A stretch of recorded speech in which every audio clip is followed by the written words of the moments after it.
Yigal Palmor, bonjour, Boker Tov.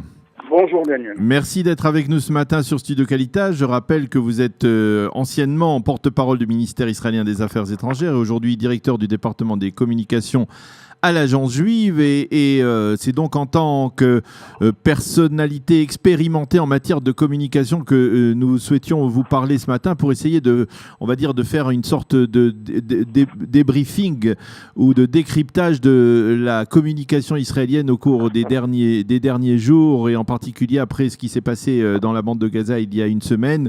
Nous parlerons ici, avec votre permission également un peu aussi de diplomatie plus pure, à l'état pur, avec les transferts des ambassades auxquels on assiste d'une certaine manière pour beaucoup d'Israéliens avec plaisir. Donc après l'ambassade des États-Unis, celle du Guatemala, c'est celle du Paraguay qui a été inaugurée hier. Nous en parlerons dans une seconde partie de notre entretien. Mais tout d'abord, Yigal Palmor, votre avis sur ce qui s'est passé, parce que au-delà de ces sentiments parfois même de dégoût ou de colère qu'ont pu susciter certaines réactions des médias européens en particulier, français même, on peut le dire, et même certaines déclarations de responsables politiques en Europe après ce qui s'est passé le long de la frontière entre la bande de Gaza et Israël lundi dernier. Mais on a un peu le sentiment, et dites-moi si je me trompe, qu'on aurait pu mieux faire côté israélien pour essayer d'expliquer la position d'Israël, même si ce n'est pas une position facile à expliquer. Et d'ailleurs, le porte-parole des Affaires étrangères de Tsahal l'a mentionné hier dans un éditorial dans le Wall Street Journal. Il a expliqué que s'il fallait mentir pour être les chouchous des médias occidentaux, eh bien, il préférait ne pas mentir, continuer à dire la vérité et perdre cette bataille des médias. C'était la seule option possible, à votre avis ? Non, il y avait beaucoup d'options. La communication est un métier. Et malheureusement, il faut constater que d'abord, le porte-parole de Tsahal manque de métier. C'est sans doute un excellent officier, un excellent militaire. Le porte-parole de Tsahal pour la presse étrangère est également un excellent officier, je peux en témoigner. Mais il manque d'expérience dans le domaine des médias et de la communication. Et il manque de métier. Et donc, il vient d'être nommé. Il faut souligner qu'il a pris ses fonctions il y a quelques semaines à peine. Hein. Exactement. Ils ont été pris de court. Maintenant, il faut quand même reprocher au système de Tsahal de ne pas nommer des gens plus expérimentés, ou à tout le moins, si déjà on nomme des gens sans expérience dans le métier, les entourer de gens plus expérimentés, ne pas les laisser partir tous en même temps. Et à cela doit s'ajouter un élément clé pour comprendre la débâcle médiatique, puisqu'il faut bien l'appeler comme ça, c'est la marginalisation continue des diplomates. Le ministère des Affaires étrangères continue à être marginalisé, non seulement dans la diplomatie pure, mais également dans la communication. Et pourtant, c'est là que se trouvent les communicants les plus chevronnés. Qu'est-ce que ça veut dire être marginalisé ? Est-ce que ça veut dire que, par exemple, les diplomates, les ambassadeurs, lorsque Aliza Ben Noun est sollicitée par des médias français, elle ne dispose pas des informations nécessaires pour défendre comme il le faut la position d'Israël ?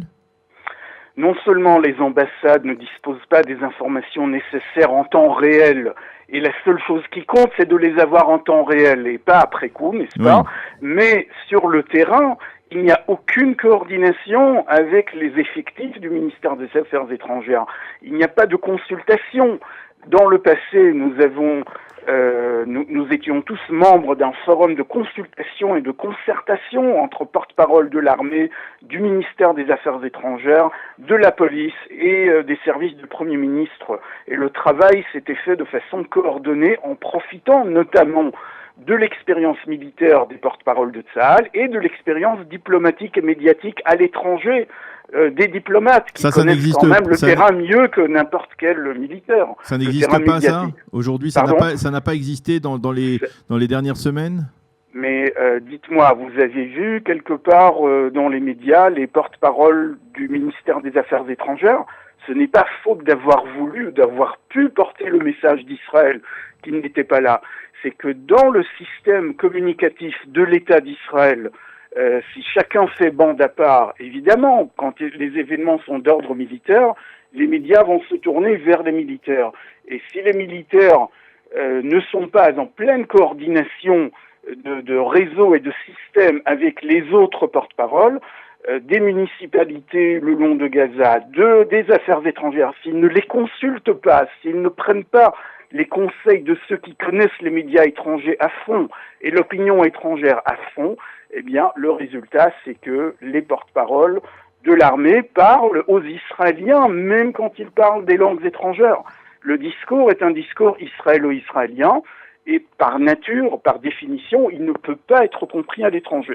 Est-ce que, d'une manière ou d'une autre, cette guerre médiatique, cette guerre des images, elle est perdue d'avance pour l'État d'Israël parce que finalement, eh bien, l'État d'Israël, c'est le puissant dans la perspective, on va dire, dans la perception des choses simplistes, on va dire que qu'on ont les médias européens, les médias français en particulier, puisqu'on les connaît un peu mieux, eh bien, les Israéliens sont les puissants, ils sont ceux qui sont armés, ceux qui sont massivement armés, et puis de l'autre côté, il y a des civils palestiniens.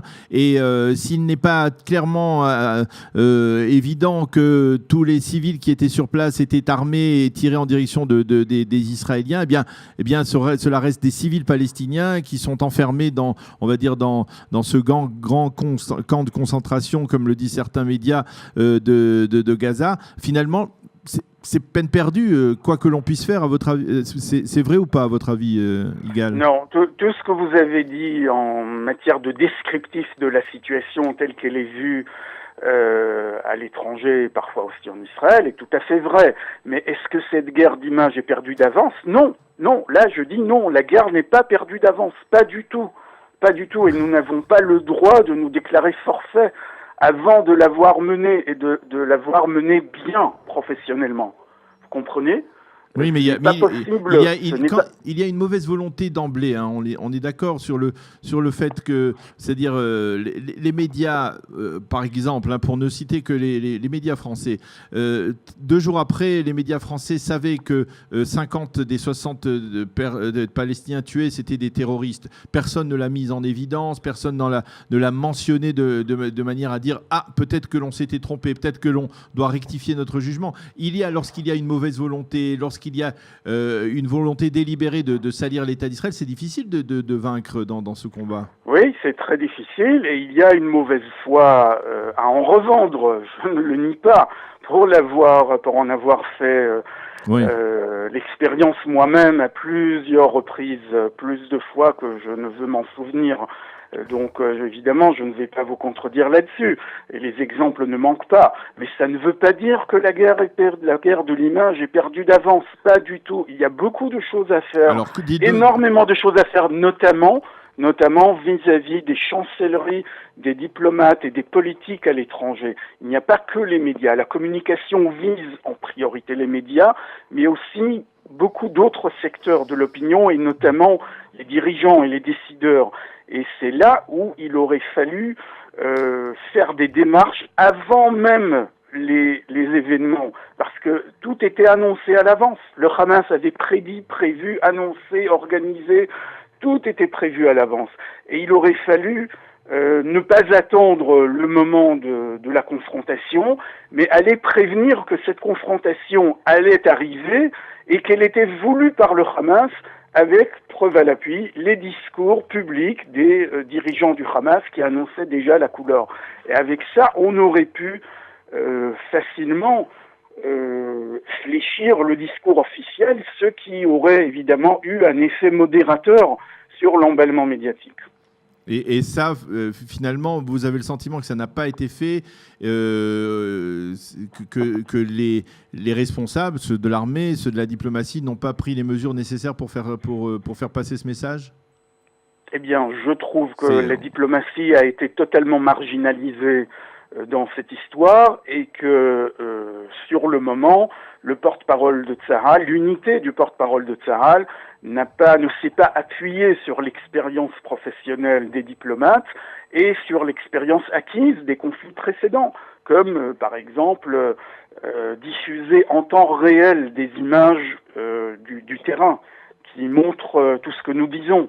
Et c'est beaucoup plus fort d'appuyer son argument par une image que par une belle phrase. il faut savoir les faire, les belles phrases, mais l'image est bien plus puissante.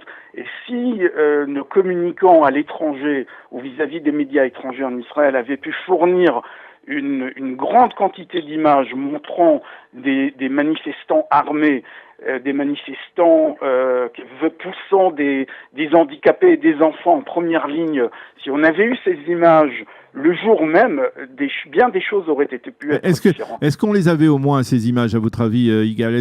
Parce que moi j'ai eu le sentiment qu'un pays qui est aussi calé, aussi leader en matière de haute technologie, qui pendant la cérémonie de Yom Ha'atzmaut nous a montré comment il était capable avec des drones de former le visage de Théodore Herzl, semblait incapable d'agir, par exemple, d'utiliser des drones pour cibler des Palestiniens qui sont les agitateurs, de montrer comment ils agissent sur le terrain. On n'a pas vu véritablement toutes ces images. Oui, justement, on ne les a pas vues, et il est vraiment difficile de croire que ces images ne sont pas à la disposition de Tsahal, avec tout ce que l'on sait de la capacité des drones à photographier des personnes, des individus en mouvement même, n'est-ce pas? Il est impossible de croire que ces images n'existent pas. Impossible.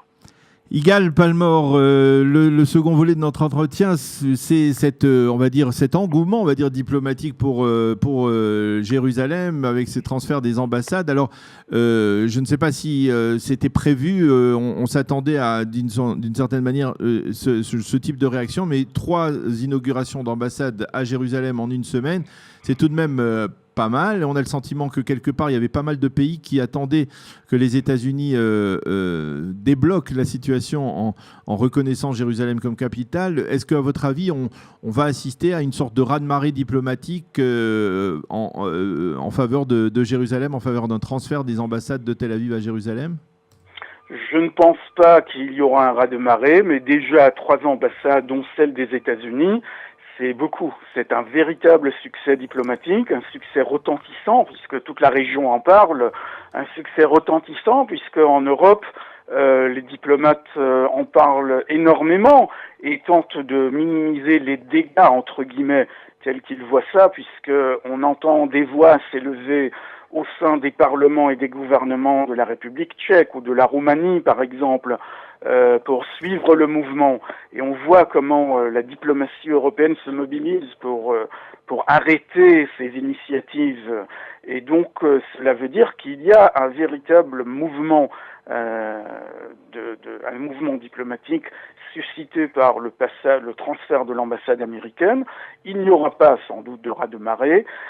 En même temps, n'oublions pas que Jérusalem avait déjà accueilli environ 16 ambassades étrangères, disons en 1970, il y en avait 16, et puis les Africains, après la guerre du Kippour, avaient rompu leurs relations avec Israël en bloc.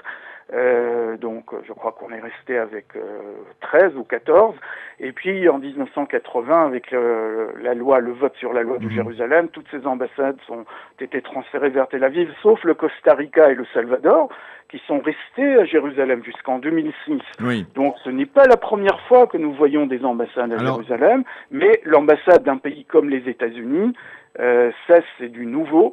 Ça aura un impact diplomatique certain et il faut s'en réjouir. Est-ce que vous pouvez nous expliquer pourquoi l'Amérique latine semble être si en avant dans ses démarches en faveur donc, de Jérusalem, d'une reconnaissance de Jérusalem comme capitale de l'État d'Israël, le transfert des ambassades, vous le mentionnez vous-même, donc il y avait des ambassades jusqu'en 2006 sud-américaines. Comment expliquer cet engouement, on va dire, de l'Amérique latine pour Jérusalem ?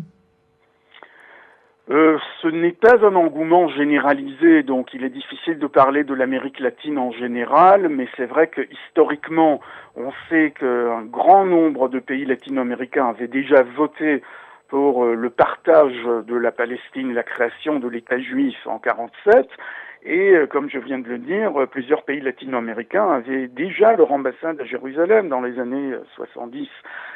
Je crois qu'il faut comprendre cela par la distance. La distance permet une vision plus objective. Ils sont loin de l'emprise de la diplomatie européenne. Les intérêts commerciaux avec les pays arabes existent certainement, mais ils ne sont pas aussi prépondérants. Et donc cela permet une vision beaucoup plus objective, plus sereine, plus calme de toute cette question de Jérusalem et la question du conflit israélo-palestinien. À cela, il faut ajouter en ce moment une explication aussi plus individuelle. Le président du Guatemala est issu de la communauté évangélique et il est donc très pro-israélien. Il est soutenu par une opinion pro-israélienne sans embâge. Le président du Paraguay est également très pro-israélien. Il a un passé d'homme d'affaires aux États-Unis. Il a donc appris à avoir une vision plus objective d'Israël. D'autres pays ne transféreront peut-être pas leur ambassade à Jérusalem, mais ils ont toujours une vision beaucoup plus positive d'Israël qu'on ne le dit. Je me souviens, il y a de cela pas très très longtemps, il y a 7 ans, 6 ans, un président péruvien qui était positionné à gauche, dans une mouvance de gauche ouvrière latino-américaine. On n'attend pas un ami d'Israël particulièrement, n'est-ce pas, dans ce secteur.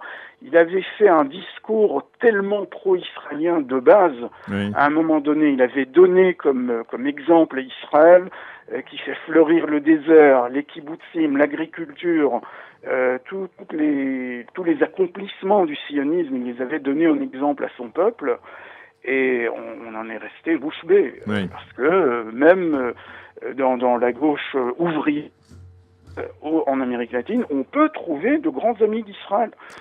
Pour ne pas parler évidemment de la droite libérale comme en Argentine en ce moment. Donc nous avons beaucoup d'amis dans ce continent et c'est déjà historique. C'est Hugo Chavez qui est l'exception. Chavez et Castro sont les exceptions. Et voilà, il faut entretenir ces relations parce que elles sont profondes, elles s'inscrivent dans la durée et elles sont stratégiquement importantes pour Israël. Eh bien, Yigal Palmor, merci beaucoup de nous avoir éclairé sur ces sujets de communication très importants après ce qui s'est passé la semaine dernière à Gaza et sur cette diplomatie israélienne en pleine effervescence après les transferts des ambassades des États-Unis, du Paraguay et du Guatemala à Jérusalem. Merci d'avoir été avec nous ce matin et j'espère que la prochaine fois que nous parlerons peut-être un petit peu plus de l'agence juive, d'Aliyah, puisque nous sommes sur Studio Kalita. Nous parlerons un peu plus d'Aliyah et d'intégration éventuellement aussi avec vous. Merci Yigal Palmor d'avoir été avec nous ce matin. Avec plaisir, merci. Shalom, shalom.